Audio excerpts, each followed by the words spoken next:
So let me talk about the first several projects. If you look at the schedule, you see it says Splunk 1, Splunk 2, Splunk 3, and Splunk 4. The first 4 projects, you just have to do some splunking. These are not specific projects. These are just parts of one big project.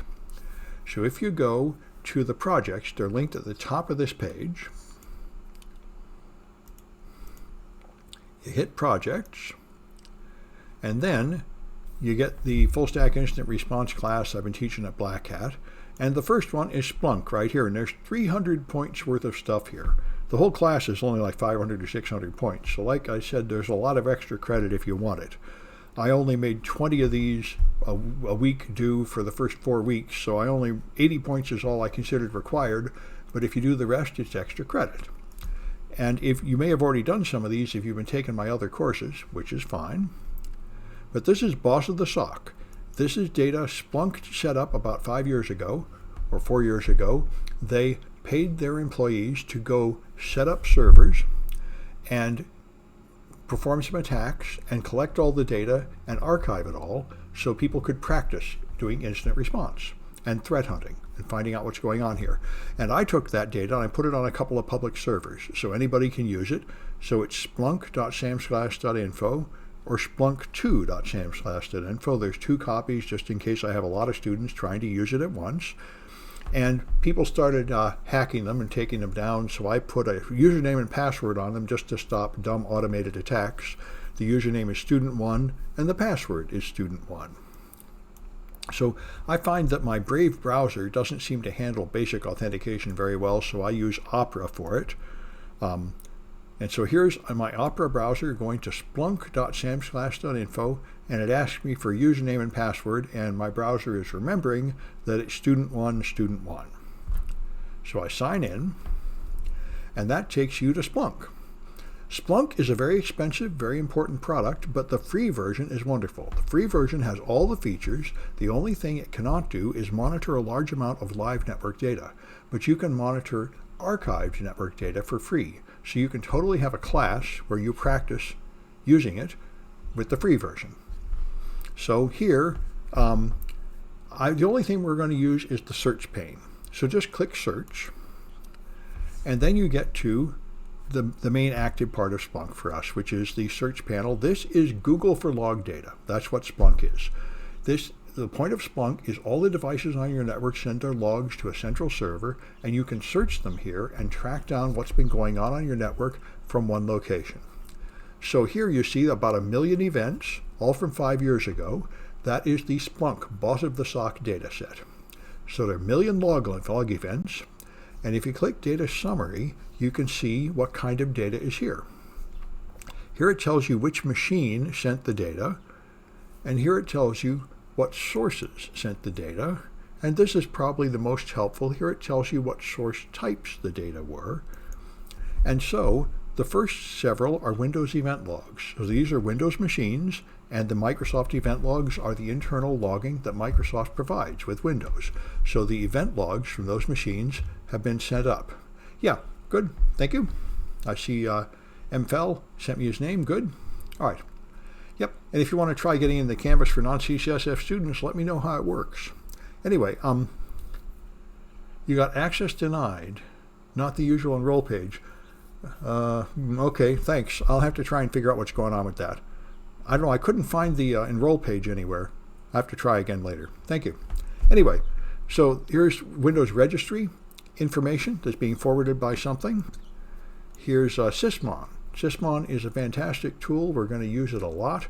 It is a tool from Microsoft to monitor Windows systems and send specific, carefully designed informational events up to the server that are useful for incident response. Here's FortiGate sending up data. So there's a FortiGate firewall on this network. Here's IIS, Microsoft's web server, sending up some information about it. Here's Nessus, a vulnerability scanner, sending some information up. Stream Data is monitoring network traffic directly and getting information about flows of traffic in various protocols. That Splunk has that option. And then there's Suricata, which is an intrusion detection system. So those are the various types of data that are available. So let's take a look at HTTP web data with Stream HTTP. Now, there were supposed to be 21,000 of these, but I don't see any, and that's because my limit is for the last 24 hours, but this data is 5 years old. So if I change it to all time, it'll find all of that, but it's searching. It found 1,000, 3,000. It's going to take a while to find them, and I don't really feel like waiting that long. You can make it faster by using event sampling. If I make it 1 in 100, it'll only show me 1% of the results and be much faster. And that's good when you just want to get a general layout of what the data looks like. So here's what you see. Now it's found 230 events by sampling only 1 to 100 of them. So here's what events look like. Each log entry has a different structure, which is why comparing Splunk to Google is a very good point, because web pages all have a different structure too. So here is a web request. Here's a response saying something not found, like error 404. Here's the request, get something. So it tried to get something from Mozilla, and it got a 404. That just looks like a fairly ordinary web activity. Although, okay, those are the punctuations. That doesn't really matter. Here's another thing that was not found. So that's not very exciting. Here's another one of these not found errors. And another one. All right. That's not much fun. I'm not seeing much exciting there. So looking at events one by one is not very exciting. Over here is where you can look at it in a more summary way. If you see something here that has a number, that means there were 9 different values of this thing called accept. And right away in accept, I can see that there's something marked Acunetics. And Acunetics is a vulnerable scanner. It is a random sampling. I see a good question there. So if you do a sample and then you do another query, you'll get different answers. So this indicates that somebody's using an Acunetics vulnerability scanner on me. This is one of many clues of it. Let's see what else we have. Host name, data packet. All right. So now let me go to my instructions. And I think, all right, so I said start by looking at, you could put an index equal bots v1, but you don't have to because that's all the data there is. And we looked at source types, we looked at stream HTTP. Now, to see the attack that we're interested in seeing right away, what you want to do is look at data going to their domain name. The domain name of this company is imreallynotbatman.com. They appear to have used a Batman theme when they designed this stuff. So the domain name of the web server is that. If you add that to the query, it will find events that have that string. And those will be events going to that web server. So here they are. And, okay, this document may have moved. That's a 303.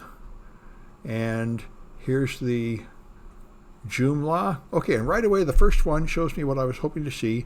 This is the Acunetics vulnerability scanner. You can see it right here. Now, Acunetics is a commercial vulnerability scanner.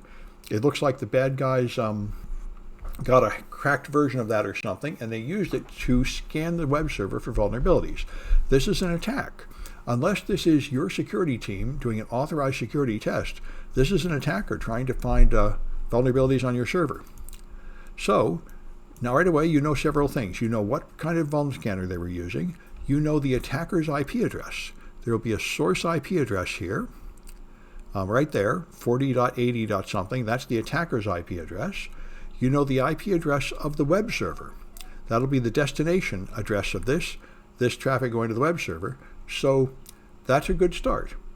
And so now, when you find things, you can turn them in as flags. So if you look at the project instructions, this is right here on this page, Boss of the SOC V1, Threat Hunting with Splunk.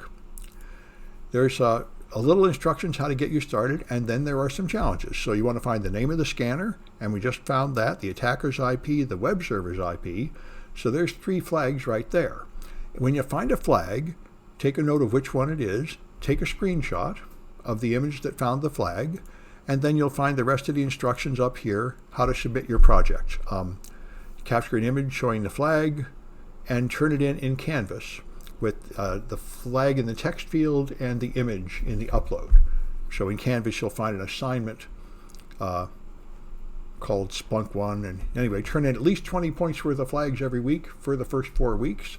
And if you do more, that's worth extra credit. So that gets you started.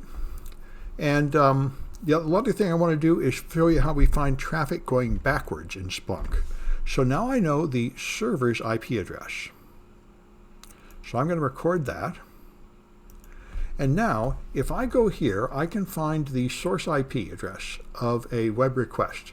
So let's try this. Let me find HTTP method.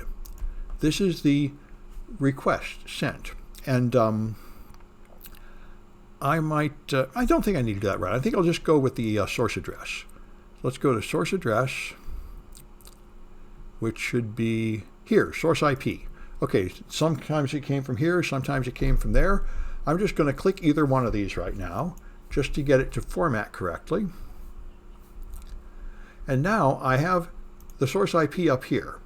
And I'm going to replace that with the IP address of my web server. This is looking for traffic going backwards in the network. A server should be only a server, not a client.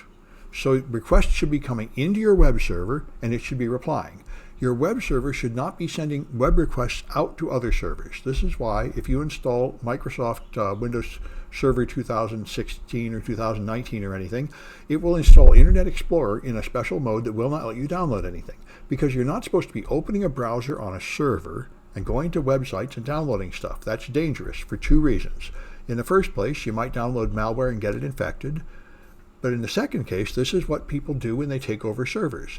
They run malware on the server, and the malware tries to make a reverse connection. It tries to call out to the command and control server and establish connections. And remember when we talked about those cases earlier, I said this is why in a proper network, like the one at Target, when the high-value server is not allowed to make a direct connection to the internet at all. It has to go through steps. And so the web server is only a server and not a client in a network with proper traffic control. So this should never happen. There should not be any requests coming from the web server.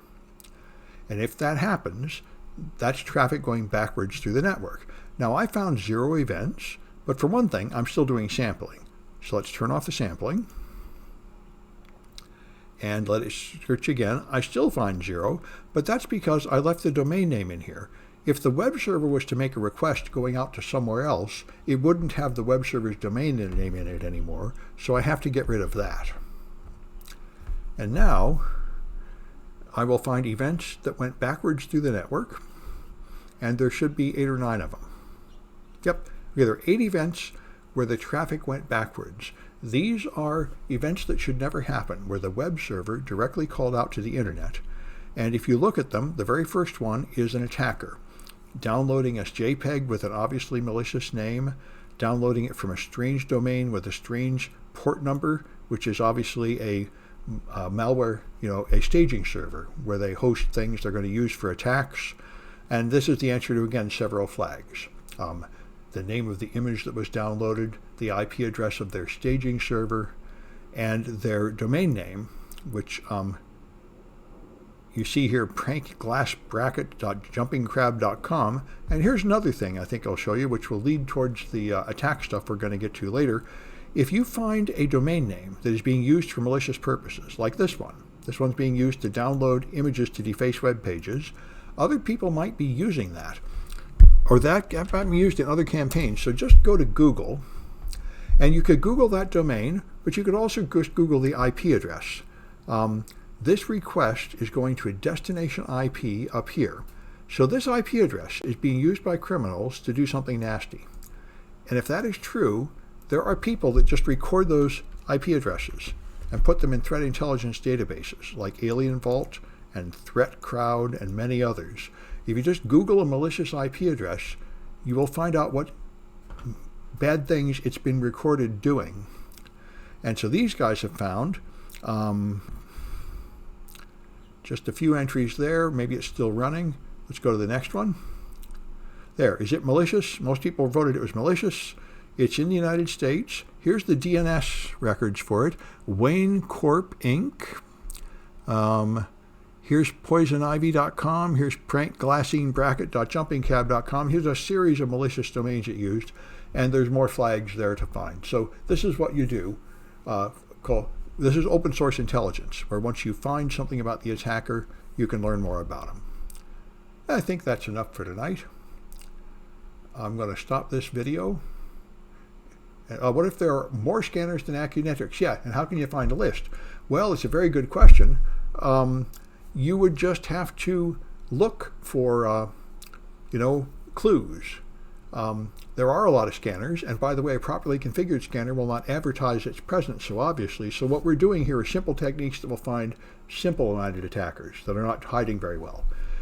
So as far as I know, there's no clear way to find it, but I mean, well, you could certainly make a query that would look for people who made many repeated requests at the same server. That would be one way to find it. And you'll see that in some of the later projects. We'll make a query to detect ransomware that detects more than a certain number of files being created per second. And you could certainly count how many web requests per 10 seconds go from one IP address, and then that might be a way to find scanners. That's one way. Yeah, and her question over here, would it be beneficial to get Splunk certification? Yes, absolutely.